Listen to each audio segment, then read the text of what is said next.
Raw dog in life right now is a little hard. Paizley, welcome to the podcast. Thank you so much for having me, sweet girl. You are one of the most positive, optimistic You're gonna make me people. cry right before we start. No, Thank you. It's the truth. I'll always meet myself where I'm at, and I'll always try to stay really authentic to it. I honor and really have a deep sense of gratitude for like the wave that is my emotional scale. I realized when I was around like 26 how much my relationship to alcohol was like an ability to cope. When you're not drinking and you don't have anything to cope, you have to face a lot of stuff. It's time to look in the mirror and be like, hey, these things may have not started with me. It's not my fault that I was in a chaotic home, but like, it's my responsibility now. Nobody comes out of this world unscathed. The more honest we can be with ourselves about what it is that we're experiencing, allow you to be more vulnerable and experience more growth. I ended up kind of landing in Los Angeles and gotten a job off Craigslist as a receptionist, making $10 an hour. I shared a 1-bedroom apartment and I had an IKEA mattress pad on the floor. We built this life from the ground up. I knew the work environment that I was in was not in line with my authentic self. The only way to be successful in that environment would be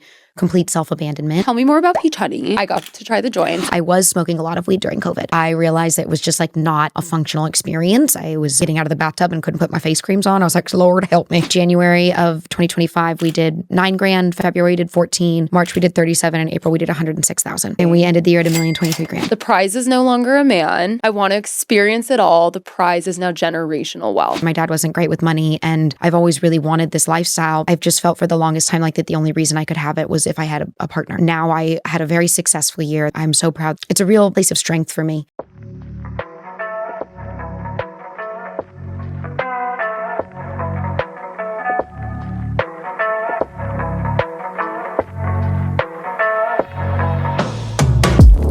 You're listening to How I See It, hosted by Han.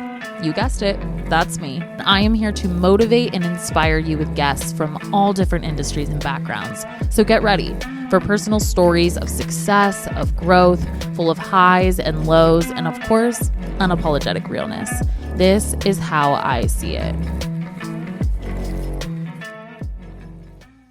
I am so excited to introduce Paizley Laura to the podcast. She is a creator, she's an entrepreneur, and she's the founder of Peach Honey, an organic CBD and accessories brand, which I had the pleasure of trying in Aspen this last February, and I cannot wait to share with you guys my experience. But Paizley, welcome to the podcast. Thank you so much for having me, sweet girl. I love being here. This is so fun. I'm so excited that you're here. Me too. It was such a pleasure to get to know you in Aspen and to like hang out, especially in that environment. I just have to say, you are one of the most like ball of sunshine, positive, optimistic. You're gonna make me people. cry right before we start. No, Thank you. It's the truth. I got to be honest, it's like not something I usually gravitate towards. Like I'm not that person that like likes the people that are like super like that. But I feel from you that it's like actually a choice and like something that you've like stepped into. So I'd love for you to just go back and kind of like share your journey and like where that came from and where that mindset kind of like sprouted from. I'm assuming there's like a deeper whole story to like where you grew up and like how you got here. Yeah, sure. Well, one, thank you. That means the world. I course. also had such a lovely time getting to know you, and I echo your thoughts. The space we got to share with the women was really vulnerable, and I was telling Whitney, the woman who hosted everything, like kind of cracked me open in a way that I really Aw. needed to. I think working women like you and I, we can just go, and Yeah. it's nice to kind of drop back into that heart space. So, Yeah. you know, I grew up in Albuquerque, New Mexico. I was born and raised Love. there. I'm a little desert lizard at heart, and I'm very proud Love. of that. And I moved to LA when I was 20 years old, kind of like a little bat out of hell, and just didn't really know where I was going or why or what was really going on. But I just sort of figured it out. And I think I've always had this like sunny disposition a bit. But I think, like you said, when you said it feels like a choice, I'll always meet myself where I'm at.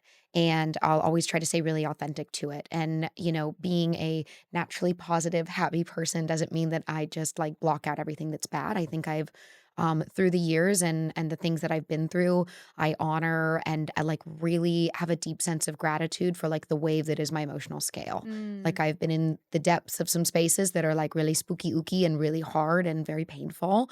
And then the reverb of those when you're on the other side of joy again is a wonderful pendulum swing and makes me really appreciative. And, you know, I think working every job in the world that I've had, I've cocktailed at, you know, restaurants, I've done interior design, I've done real estate. I think I have a lot of just empathy and compassion for the world around me and a lot of appreciation for what people do to make the world run, and Yeah. like show up in that way. And I don't know, I love people. I love connecting. And if I can make my barista giggle, or I'm having like a heart to heart with a new girlfriend, like I don't know, it all resonates the same with me. So I think I feel it all. I have a lot of big feelings. Yeah, I love that you brought that up though, because I do think that a huge part of healing and like pursuing more and like having to like look back at the shit that's happened to us is realizing that like we can't experience joy if we don't have Mhm. pain. Yeah, But I think a lot of people aren't good at navigating kind of like the in between and like the roller coaster of life. Do you think sure. it's something that was just naturally instilled into you, or do you think it was something that you just had to come to terms with? Yeah, no, I think I paid for a lot of therapy. I think I dug in, especially in my younger years. I was partying, I was drinking and running around Los Angeles, and I realized probably when I was around like 26 how much my relationship to alcohol was like an ability to cope, Mm, and really separating myself from that, and that really starting when I went California sober. I just stopped drinking alcohol yeah. entirely. I own a CBD brand. Obviously, I was smoking little weed. I don't think that's Yeah. like groundbreaking news to anybody. But I think when you're not drinking and you don't have anything to cope, you have to face a lot of stuff. Yep. And so it just made me look in the mirror really hard. And, I'm still learning, I'm still growing. I still go back and see my therapist in sessions. And I think there's always like, not that I'm a perfectionist in like a journey of self growth and awareness and all of that, but nobody comes out of this world unscathed. And I think the more honest we can be with ourselves about what it is that we're experiencing and the choices that we're making, just allow you to be more vulnerable and you experience more growth. Yeah. I can go, oh, okay, I know that I didn't act the best way I could have in that situation, or maybe I wasn't making the best choice, and that's okay. I can give myself grace and empathy through that, and like, what can I do better next time? Yeah. No, Yeah. totally. I talk a lot. It's like funny you said it about like looking in the mirror and how it's like one of Hmm. the most painful things we can do, but I Sure. think it's the most rewarding.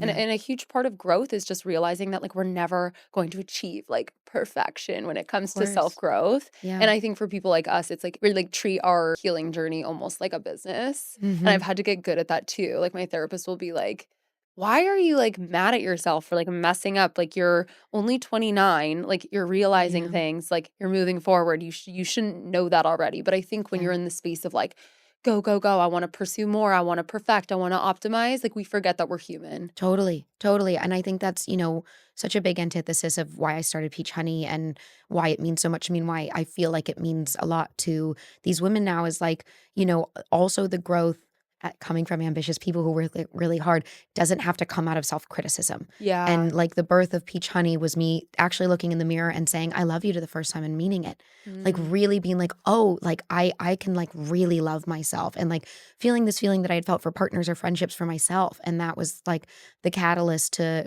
wanting to create something for, it's there for everybody, but Yeah, I think I've really connected with the women in our customer of base and in our course. community, and hopefully creating like a ritual or a moment or like a space to come home to that is like just so yours, be able to say I love you. And like that was a huge part of my self-growth journey, and I didn't have to be mean to myself in it, which is something Yeah. I'm working on It's every so day, hard. No, you it's so know? hard, and I hate to be morbid about it, but I think, like, for me, there's always been, like, a lot of self-hatred, and it Sure. wasn't Yeah. something so obvious, like, it was Hmm. just deep-rooted, and I could see it in the partners I picked or, like, the fact that I was trying to fix everyone or that I was like and, I'm always gonna be ambitious and I'm always gonna be entrepreneurial, but, like, it was, like, the point of working where I was like, "Okay, like, why am I doing this?" And Hmm.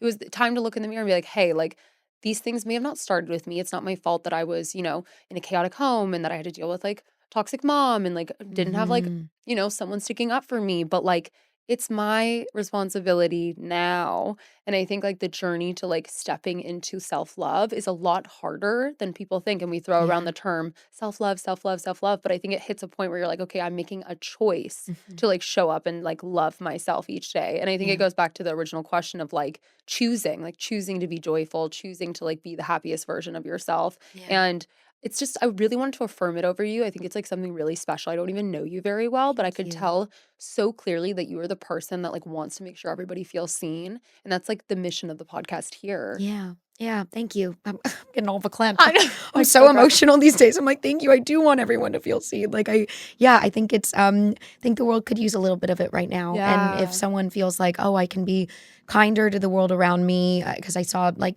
maybe one of my silly videos or I got to have a moment to connect with them or they tried peach honey, and they feel a Yeah. bit softer. Like raw dog in life right now is a little hard. Like really Yeah. going full throttle into it. The world feels intense. And I mean, not that it all comes back to Bad Bunny's Super Bowl performance, but doesn't it just? But like It his was his great. message of, the only thing more powerful than hate is love is just, I don't know, I'm such a believer in bringing the light. I really Yeah. am. I think whatever phrase you want to use, you catch more flies with honey or whatever, like my life has become so much more enjoyable when I just am like kind and loving to the world around me. Yeah. And it's easy to be cruel to yourself and cruel to others. It's a natural inclination that is very protective of yourself, and it's a hell that we know, but it's a comfortable one. So yeah, I agree with you. I think it is a journey, but the more grace and understanding you can give to yourself along the way. I'm not perfect at it. I still have my moments, and that just gives you more room to grow. Yeah, I had a therapist on the podcast like recently who was talking about her book, The Empathy Deficit. And I Mm, just loved the title of it because I'm like, yeah, hmm. it is a choice. Like we are lacking like empathy. And Yeah. and I think as, things move on, social media continues to grow and like we're stuck in our little silo, like we forget how much it means to say hi and smile and be Yeah. nice and show up for people. I think if I had that a little bit more when I was younger, I would have like been better off. And so I think like Sure. passing that along to people is so important. Yeah. And like I think you're better at it than I am. I think I'm more It's like not a competition. no, not a competition, but I think like I need to do better. And it's like something I'm working on Mhm. at like, it's not weak to like be super happy and show your Yeah, emotion and sure. show your authentic self. And I think showing your authentic self is something that you have really either always been good at or gotten good at. So I would love for you to speak into kind of like the journey of like getting good at like showing up as you. Cause Yeah. like you have this following, you've created this community. I think that you've built it I mean, obviously you're beautiful, the content's amazing, but I think Thank it's you. truly because you show up authentically as you. Yeah, yeah, thank you. I mean, I think everybody, like looking back on it now, I remember looking at myself in my early 20s and knowing there would be moments where I would feel so in alignment with myself and I would sort of show up as my most joyous, Yeah. authentic self in a moment. But it would be if like every condition was perfect. Like, Yeah. I felt confident, I liked my outfit. And if those stars weren't really aligning, I felt really insecure. I think especially being 20 years old and moving to a city like Los Angeles from a city like Albuquerque, I literally got a Four Loko at a gas station and went to Paris Hilton's 4th of July party. Like we were a little culture shock to say the least.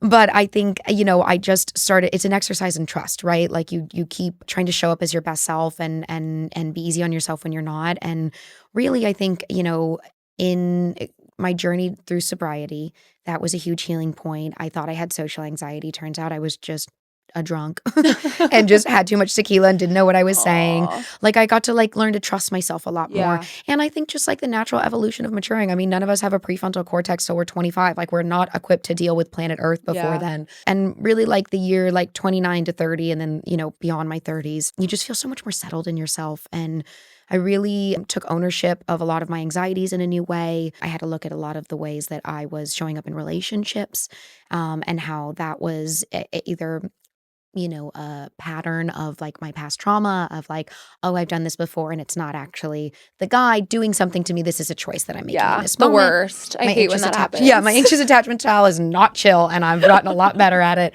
Isn't that so funny though when like the same thing keeps happening and you finally like realize you're like, wow, the common thread is me. You're like, wait a minute, it wasn't that guy. Yeah, so I think really just moving through that and really connecting with my community, like friendship became a very important pillar in my life. And it wasn't before. And it was because of my insecurities. I thought if I called someone, asked them to hang out, I was bugging them.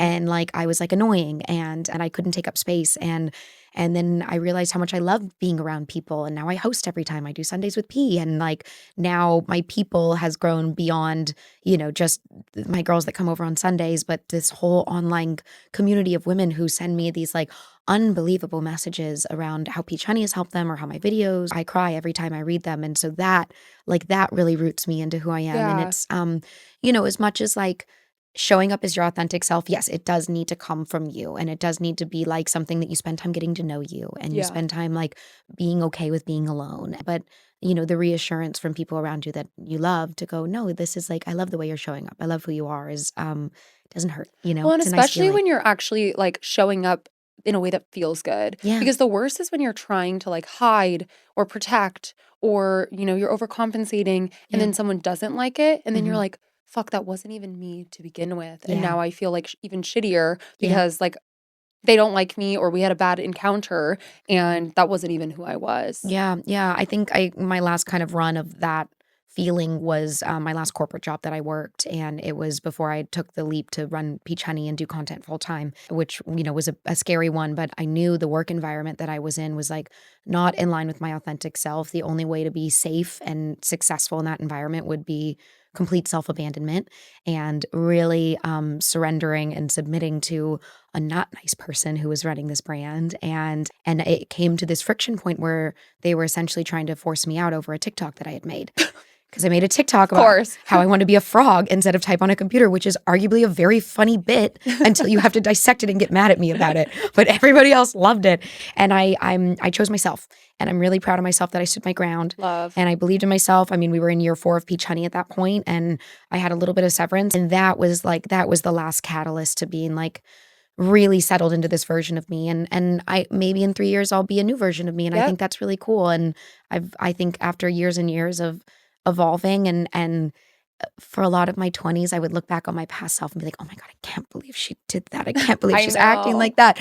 And now I have so much love and appreciation for her, even if she was like wild or, overly resilient or like whatever, like she's all of me. And I love all of her. And so I'm excited to see, what's to come. It's like it's So a whole new good. perspective on things. So good. I love it. I mean, Thanks. I even opened up and asked about how like there's so many moments where I look back and I'm like, Yeah, I remember cringe. really resonating with you on Yeah. that. But then I'm like, I'm really working on like not letting the cringe sit for too long and actually Mm. just meeting it with self-compassion. Yeah. Because I'm like, I was just trying to figure it out. Like, of course I was doing that. Like, Yeah. of course I was. And like we all were. Like I Yeah. think part of the self-criticism comes from thinking that like everybody else has it figured out. And like the reality is none of us do.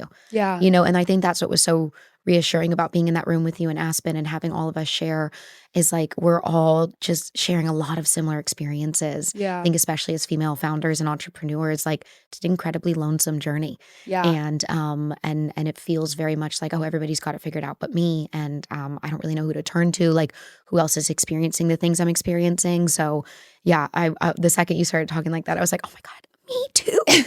I've so done that. Like I just felt so connected to you in that, Oh, yeah. Okay, well, take me back a little bit. So you moved to LA. Yeah. Why? And why did you start creating content? I don't, who knows really what the real reason was, but I knew growing up in Albuquerque, especially the point I was at 19 to 20, my parents had divorced and I was really taking it out on my liver on the weekends. And, Yeah. just, there was nothing anchoring me there in a way that felt safe. And my whole family, we all kind of like spiraled out in our own directions after the divorce. And I had taken a 24-hour trip to San Francisco randomly. And I was like, this is amazing. Like, wow, look at this city. And I think it was just like the only city I'd been to in my adult life that was different than I love it. Albuquerque, So that was kind of my original plan. And through a lot of like random circumstantial like things, meeting this person and that person, Yeah. I ended up kind of landing in Los Angeles, and I had barely gotten a job off Craigslist as a receptionist making $10 an hour. Love. I happened to kind of work across the hallway from this corporate office that I ended up like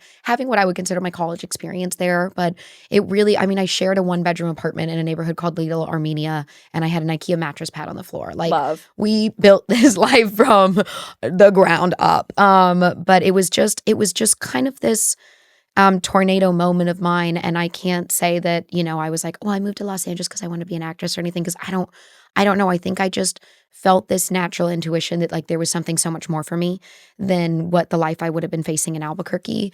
And I just kind of like pulled this little thread, and it was chaotic, and I'm couch surfing for a little bit, and I'm over here, and I had like no money, for a very long time. But you just kind of figure it out, It takes courage, like a Yeah. lot of courage. And I think people listening are probably like, damn, like this girl, I'm sure you get it all the time. People look at you, you're so cute and you have all these nice things. And they're like, oh, that girl like had it made. And they don't know that like the grind. mind and the mental resilience it takes to actually have to like be that uncomfortable. Do you think it was something that like you just saw in like growing up and so you have this like grit? Yeah, I think so. I think also part of it is like you're in your 20s and you're just sort of like jello, like nothing really sticks to you. Yeah. And You're like, I I'm got that. sure the like party side of me being like a little delulu, like, I wouldn't say that I was like conscious, like, I'm going to make it, I'm going to do this. It was just, I just knew that I couldn't go back home. Yeah. And I knew that I knew there was something on the other side. And I wish I could say like, oh, here's these like set of rules that I had, but like I wouldn't do what I did. Like get a job first. Like don't just go there. Like Well, you kind of did. Like, I mean, you sound so gritty. You're like, I'm going to go on Craigslist and get the recept. You're a problem solver. I am a problem solver. I will give myself that. I definitely am a problem solver. I don't look at things and nitpick them and go, well, what if this and this goes wrong? And, sometimes do I wish I was a little bit more of a planner? And I went, well, probably I should have more than $1,000 to my name when I moved to California. Sure. Like that was a dark time. I will always leap before I look at the landing. I'm just like, okay, here we go. I don't know. I think it's at this point in my life really let me be in tune with my intuition. And it's what guides all my decisions with the business and with my content. I don't know how to turn this off. So I just put this out there in the world. I think it goes back to what we were saying about like knowing yourself and like really, and you have to mess up to know yourself. Totally. Like you have to make mistakes to like figure out what feels good. And I think when you know yourself, like, and I think this is a characteristic of like a lot of entrepreneurs, when you know yourself deeply and you know your purpose and your mission and what you want the world to feel and what you want to give, it's very easy to leap. Yeah. Because you're like, I'm just going to follow my intuition. Like, this is what I have to do. And I'm the same way where like shit will go wrong. And I'm like, well, maybe I should have like prepared a little bit more before leaping. But like, it's whatever. I figure it out. There's no rules. No Nothing, rules. Like what's the worst that can happen? I think I just came back to a lot of like rituals through those years. Like there was things that always made me feel really safe. And, like it felt like coming home, whether that was like making like a turkey sandwich that I liked when I was a kid or like whatever. Like you said, you have this like intention and mission with what you're bringing to the world. And that was part of it with Peach Honey of like, I just want to create something that like, this is what I need. I need something to like slow me down and like come home and settle back into my body because I can go 100 miles an hour and I'm up here. Yeah. And to just like come home to myself.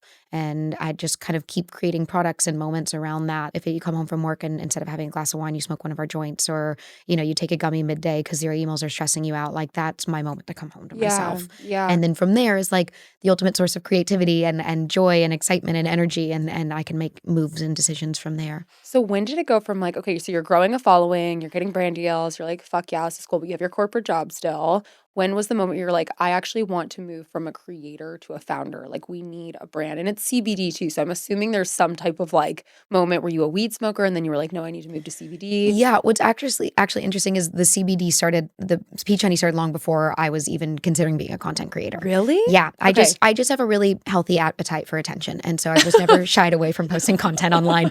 And 2020, I would say was when everything really came into fruition. I had formulated Peach Honey and sort of conceptualized this brand for a year prior as a CBD lotion brand. Ooh. So we're going to do CBD lotion, CBD body shimmer, which I'm actually really excited to announce we're going to launch this summer. We're bringing them back. And I'm going 100 miles an hour. I'm planning this business plan and I'm doing all these things and I put in my 2 weeks at my real estate job and I basically end up losing my job the day the world shut down, like March 13th, 2020. And it was the first time since I was 16 that I'm not like working 40 hours a week and I don't really know what to do with myself. I had this business plan and I was fortunate enough to like collect unemployment and have pretty low expenses at the time. None of us were doing anything. And I was smoking a lot of weed during COVID. And because what else are we doing at 3 p.m.? Exactly. And I realized it was just like not a functional experience. I was getting out of the bathtub and couldn't put my face creams on. I was like, Lord, help me. Yeah, like you can't like work or like do things. No. I was lucky if I could stand upright. The people that smoke during the day, like no judgment, but I'm also like, how do you guys do anything? I can't. I couldn't. Like it's like I feel almost sickly if it's bright outside. Yeah, the fluorescents are hard. Yeah. So my neighbor across the hallway, he's just kind of this old school stoner dude, and he introduced me to CBD flower. And I smoked the joint, and I got my ritual of like oral fixation, joint smoking. Like I love the act of it, and I felt relaxed or gooey, as I like to call it. Wow. And I was like, oh, this is it. So I sort of pivoted the whole brand within a couple weeks and ended up launching September 1st of 2020. So cool. And I think right around that time, or maybe just before that. Yeah, it was just before that. I had my first like viral video on TikTok. So cool. It did like 2 million views. What was it? I did a video about how my uncle was complaining about the shelter in place order. And I said, he doesn't like the big bad government telling what to do. And I said, hey, Steve, welcome to having a uterus. and it hit. It did really good.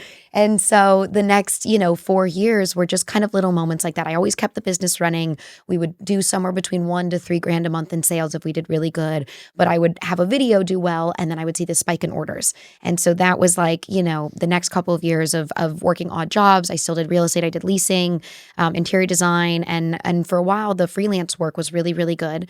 And then in 2022, I went through a breakup. And, when you're depressed, the idea of like sourcing work is hell, I'd wish on no one.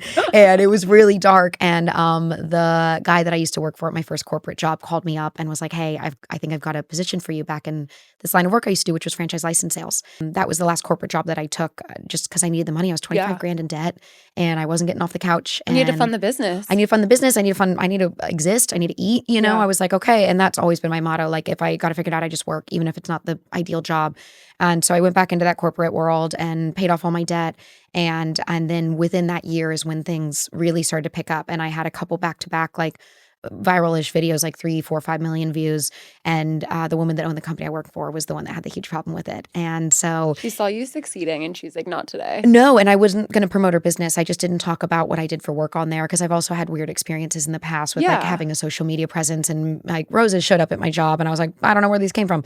Ew, so I was like, I just like out of safety, I really wanted to keep it limited. And so, when we reached this like inflection point of like, well, you can, stay here, but you got to give up like all of it basically, or like we're kind of done with you. And I negotiated a bit of severance, and I just said, okay, I'm gonna put half of this check that I got in a savings account and I'm not gonna touch it.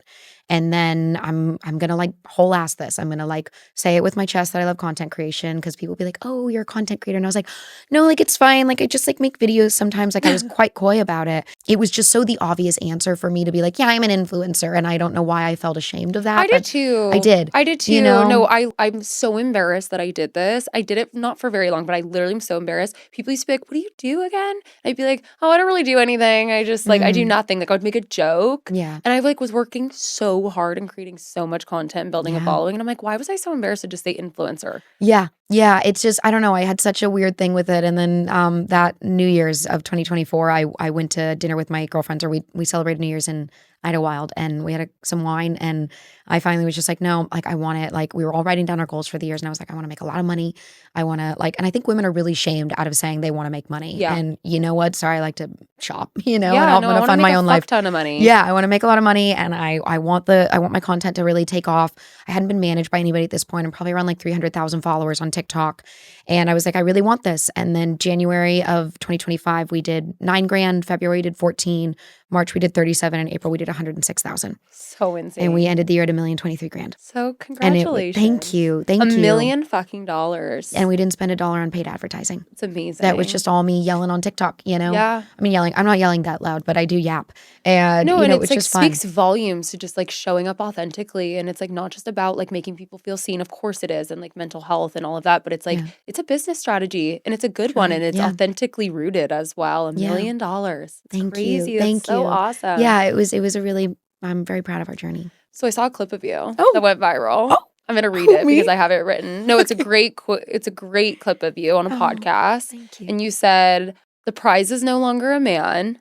I want to experience it all. The prize is now generational wealth. Yeah. It was iconic clip. Thank you. No, and it was so casual. Give me some context to that. And I think you're right. A lot of women are scared to say that. Yeah. Yeah. Well, I mean, I think the podcast itself was a business focused one, and it was really exciting. I got to sit down with Josh Sparks, who's kind of like a serial CEO, a really sharp guy. I love those podcasts. Yeah, really fun. And I had the chance to speak with him before, and to hear someone like him so hyped up about what I was doing with Peach Honey, just like, no, you've got it, you're doing great, was like just a little bit of validation that I needed. Because again, you're a sole entrepreneur, you're yelling at this vacuum online, and you're like, this is working, but like, is there longevity to this? Like, will this actually be a real business? And so to have that validation felt really good.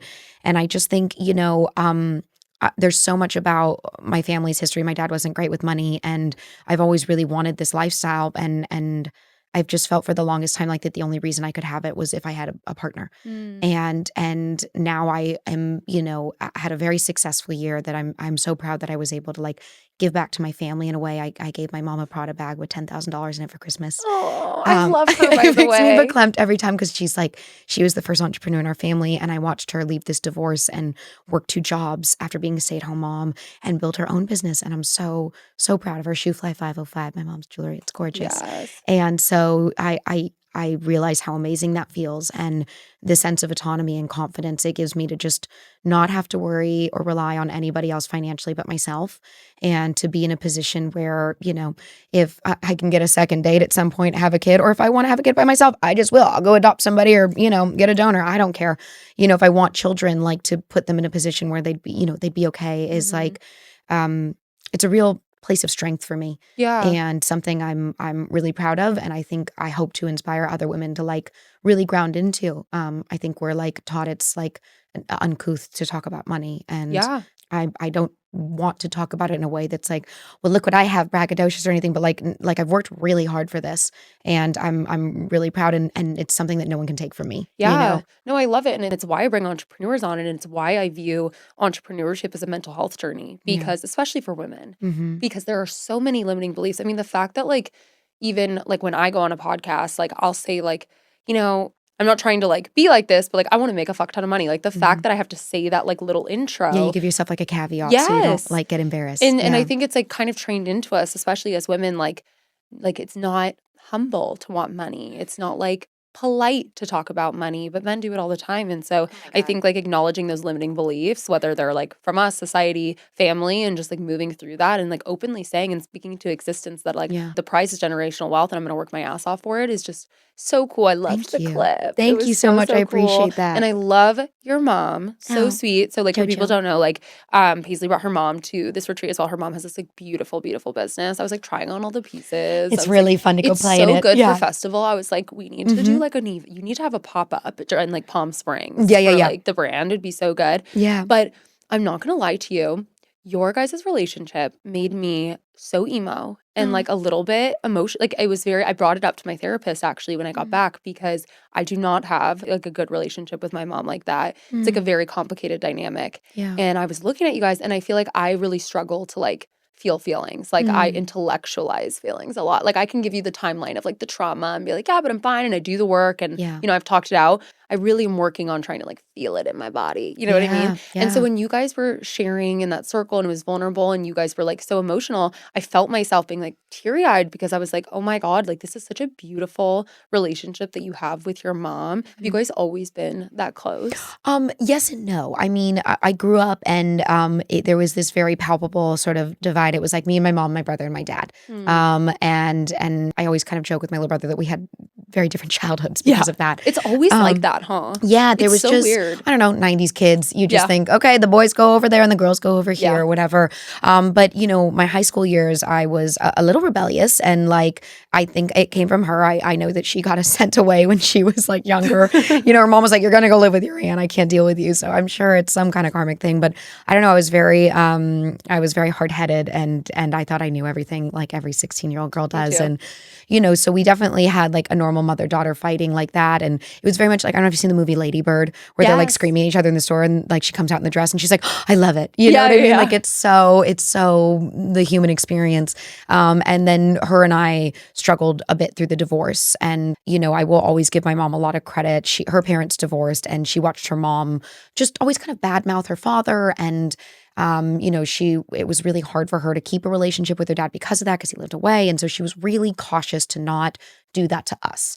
And I'm so appreciative of that. But because of it, like, I didn't know, like the divorce seemed out of nowhere, and I'm 18 and I'm angry and I'm trying to get out of the house. And it was just like a lot of like really challenging times. So we fought quite a bit through that. And then I think we both were able to like settle and mature a little bit and come together and just have such a better understanding for one another. Yeah. And I'm so in awe of everything that she's been through and how hard she works. And like, she's also just like the cutest, sweetest, funniest little lady. So cute. Well, you definitely like got your grit from her. Like Yeah. you can see it, like even talking to her and like her telling her story and bits of it, I could tell too, just like the energy of like what she was working through and like how she was feeling on the trip. Like I was like, oh, she got this ambitious, like I can do anything problem solving energy from this woman because she just seems like such a badass. She is. And, you know, and she shared in that group too, I think it's like letting herself admit that too. Cause I think especially with her generation, I mean, self-love wasn't even a word. Yeah. You know, and so to think about taking up space as a woman of her age or really owning,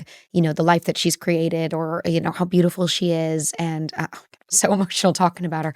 I just want to see her shine like that. You know, she's just the most special woman. She really is. Oh, well, I had to bring it up and affirm it because it was something in my like own, it's going to like make an impact in my own journey too, because it was like, it was so beautiful to witness. It really, really was. Well, she's our mom now. You've got a JoJo now in your life. I'm going to be like, hey. No, she loved it. She really loved meeting everybody. And, So you know, cool. she's a special bird. So you've got her in your pocket whenever you need her. Okay, so you're beautiful. You're funny. You're smart. You're creative. There's so many things. What is something that people don't know about you? Yeah, I don't really know if there's much they wouldn't see. You're like I show everything. Yeah, I'm a real open book. I mean, I want to be like the cool, mysterious girl in the corner, and I'm just not. Well, we talked about this too. You know? Because we were like, dating is so fucking hard because like I'm not gonna play the game in the bullshit of all of that. I don't have time for that. I'm running a business. I don't have the time for any of it. I don't care for it. I don't know. And maybe I just never learned that skill, but it's just not, it's not my MO. Yeah. I think I'm just kind of, for better or for worse, I'm kind of, you know,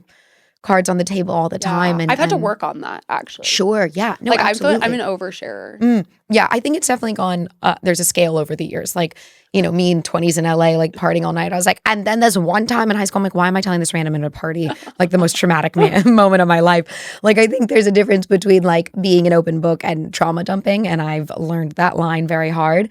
But yeah, I think I think kind of who you see is who she is kind of thing. Love and we talked about this in Aspen too, of like, there's something I'd like to bring into my life this year that maybe is just my own. And, you know, I don't make content around, or not that I make a bunch of day in the life stuff or anything, but you know, it's hard. I think yeah. when this podcast is like the like deepest parts of me. Yeah. And then like creating content is fashion, and then people are seeing where I'm eating and drinking and working out. It's like when you create a business around your heart, it is really, really beautiful, but it's very hard to find something that's not work. Yeah. And people in my life are like, and they mean well, but they're like, you have to find something that's your own, that's not work. And it's like, it's very hard when you've like built your passion around your business. Who has the time? Well, yeah, and I don't have time. I'm like, someone the other day was like, what do you do for fun? I was like, I like to walk. Yeah. I was like, I work. And they're like, no, like for fun. And I was like, well, that is fun for me. And they're like, no, but like outside. I'm like, I go to Pilates. You mean there's an outside? I know. I'm like, I go to Pilates. No one told me. I've just been in this bubble. So I literally said, I was like, I walk and I like to drink martinis at nice places. Cute.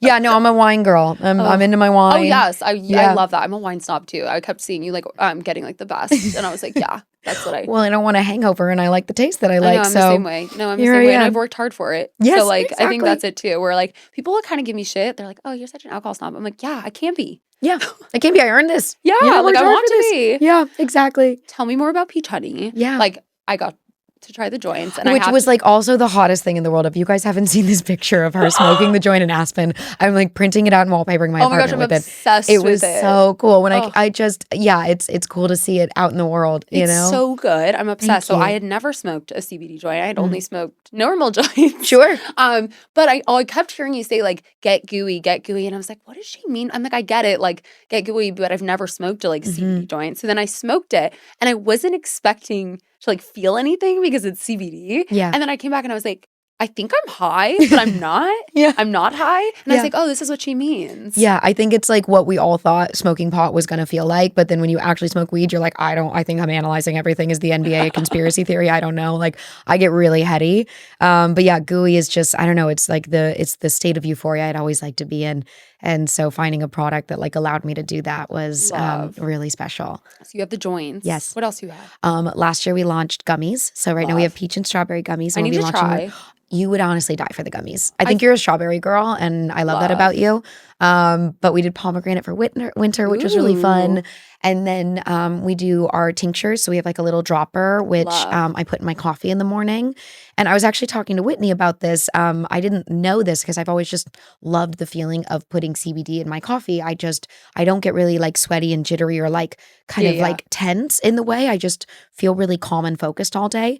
And she goes, well, that's because CBD slows the release of caffeine. And I go, it does what?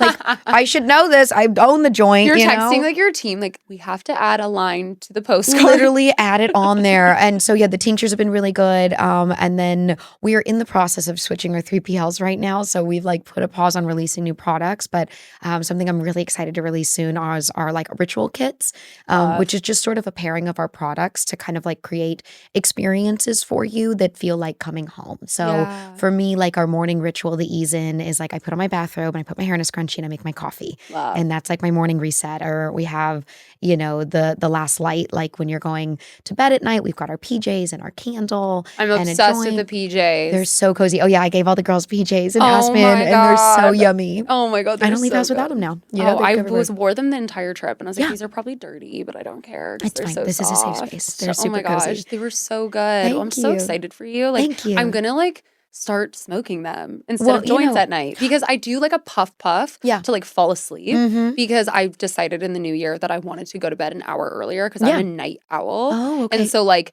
my body doesn't naturally fall asleep very Mm. easily. So I'm doing like a puff, but then sometimes if like you hit too much, you feel groggy the next day. Mhm. This is the perfect solution for me. Yeah. Yeah, absolutely. I don't like to feel smacked the next morning. So No. if you ever need anything, message me. I know the owner. She's really cool. She'll send you whatever. It's fine. We got you.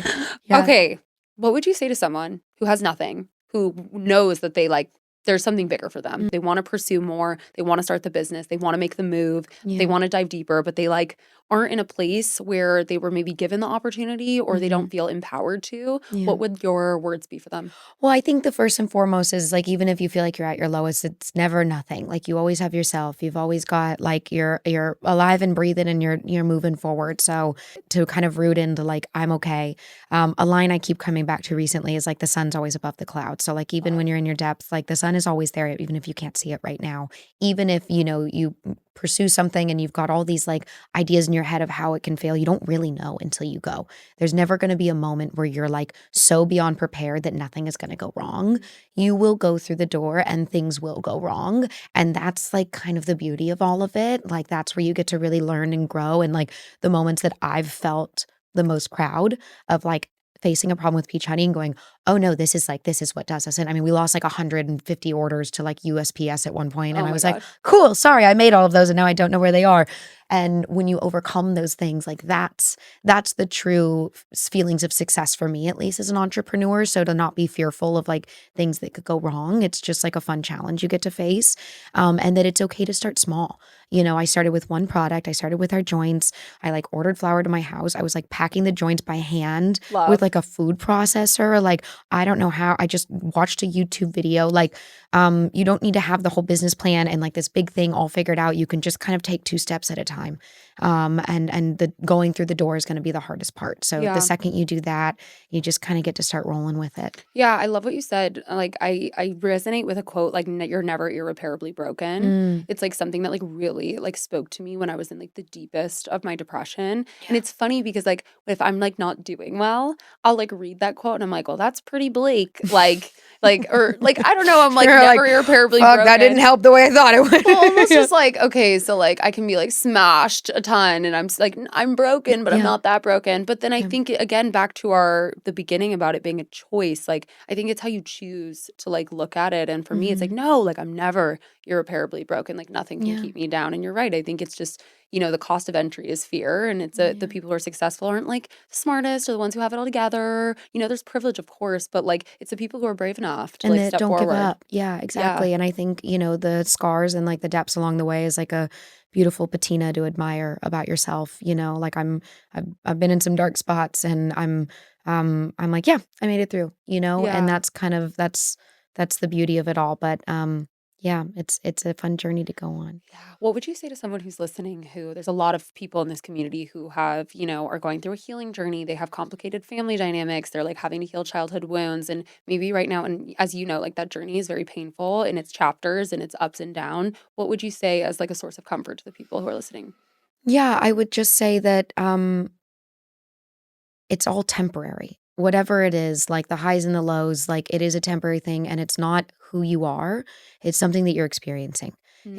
It's just a moment in time, a feeling, a piece of work to go through, but it doesn't define you. Even like at my highest right now, like this isn't who I like this isn't all that I am, there's multitudes and we all contain multitudes and we all have the opportunity to experience all of it and there can be duality and juxtaposition in your life, even in the hardest moments, like Mhm. find moments that are even in the smallest ones to find joy. And, the last breakup that I went through and being in such a painful place, I was also getting off birth control and, Ugh, oh brutal. God, a hell I'd wish on no one. I Like, literally thought like my suicidal ideation tendencies were coming back. I was like, what yeah, is going on? And then yeah. I realized, I was like, oh my God, Yeah, no, I was there. I was in the depths and it was dark. my therapist was like, we need to get you on antidepressants. And I went through another phase of acupuncture, but I told her so many times, I was like, I don't think I'm ever gonna feel joy again. Like I was so in this place of like, I've lost it. Like I've lost this window of Mm. life and I just kept going and the moment I started kind of shifting things and like releasing this pain in a way of like if there was just a little moment of my day where I got out of the house and I got dressed and I got myself a coffee, I would literally get in the car and I go, oh, I'm the luckiest girl in the whole wide world. Like that I got to go do that. Mm. I got to like have that moment and something I wish I would have done 10 years ago that like I could have taken myself to get a coffee. And so you kind of take these little moments and find the joy and gratitude in them and eventually they get bigger and bigger and you get to lean into them more and more. And then, the pendulum and the scales start to shift a little bit. Yeah. And, all you have to do is just keep taking 2 steps at a time. Just keep walking forward. I love that you're saying this because I do think a lot of times we associate like our identity with highs and lows. Yeah. And it's not just lows, like, because I think I was doing that for a while. Like, depression, anxiety is like always going to be here. It's a part of my identity when really Mhm. like I had control over like Yeah. if it was going to be my identity or not. But even with success, like, there's so many times that I went from like really high to like plummeting low Mhm. because I like looked at a high as like the new normal. The challenge is finding, and I think this is where you can truly find like happiness is like if you can find peace in the mundanity of the in between Yeah. and just kind of sit there and not get attached too much to like the ups and downs, even though they do shape who we are. Yeah, yeah, I think the central point, the Tao or whatever you wanna call it is, that's the core, that's the essence of you, and, like you said, it's the law of detachment of, like, I could get attached to, like, the high moments, but if I did that, in April, then when we hit 100 grand in 1 month, like, then everything else would never feel the same even if we Yeah. reach that again, and it's just allowing yourself to go, "Oh, I love who I am in, like, this central point of emotion without any of it." Like, it doesn't need to be the five-star dinner, and it also isn't going to be, like, the lowest point of me that, like, defines who I am as a person. It's, Yeah. like, it's what I get to come back to because you can have it all in the world, and if you come home and you don't like yourself, it's not gonna feel very fun, Yeah. It It's doesn't just gonna feel matter. kind of empty, and so, especially in the moments where I feel anxious, because inevitably last year as I'm approaching the holiday season, like, it's a little bit of burnout. It was a lot. I basically ran that business by myself up until April and then started doing more and more content, creation. I was getting pretty cooked and when I was so exhausted, I got so fixated on hitting that million. Mm. And I remember reaching back out to my therapist and she's so good at always bringing me back to my why. And it made me feel so much more fulfilled. And she's like, well, wait, what's like, why did you start this again? And what does this really mean to you? And I got to come back to like the impact that I had on, our customer base and our Club GUI, our community over the year and the messages and the things I got to receive and the growth that we experienced. I'm like, oh, that's Hmm. like I did what I wanted to do, even if we don't hit a million. And I felt so much more at peace. Mission is always the focus. Yeah, And like money's great, as we sure. said. Yeah. But like I think the burnout is real. I mean, content creation and running a full time, those are both full time jobs. You have two full time jobs. Mhm. I feel that hard. And Yeah. like I do think sometimes when you're burnt out, like our mental health tools get kind of rusted Yeah. because you're so tired. And so you keep going. And I feel like I can now, and it's probably something you've now figured out too, where it's like you can almost feel it coming where you get close to the cliff and you're like, Mhm. okay, I can't get any closer. It's time to rest. It's time to take a break Mhm. or at least scale back in some ways so that I have the bandwidth to actually support myself so that I can be successful and lead with mission. Yeah, exactly. Just listen to that voice. And, I think, especially as like female entrepreneurs, like I think the world, we need more of them. I mean, being in that room with all those women being at like, what is a business retreat, right? Like we're all getting content and we're promoting our products and we're all sharing this experience with one another. But like to be so deeply vulnerable. And I just had this one thing of like, these men that are going on these YPO trips or not being there, like I was feeling really insecure on a Tuesday. Like they don't, I think it's like such a powerful thing to know that there is women behind these businesses that will have the sense of like autonomy and power to like make good decisions in the world and have a real positive impact. And I'm so in awe of it. I keep thinking of that line from The Incredibles where she's like, saving the world of the men? I don't think so. Like that's all I could keep thinking all week looking around is like this kind of love and light and vulnerability. Like it doesn't take away from our strength and our power. Like if anything, it makes us more powerful. And I hope more people lean into it. Well, and that's always why I say that like entrepreneurship is a mental health journey, especially for me and like for women who, and it's a lot of women really struggle to like show vulnerability and like how they I think a lot of us see it as a sign of weakness. Sure. Especially in the workplace.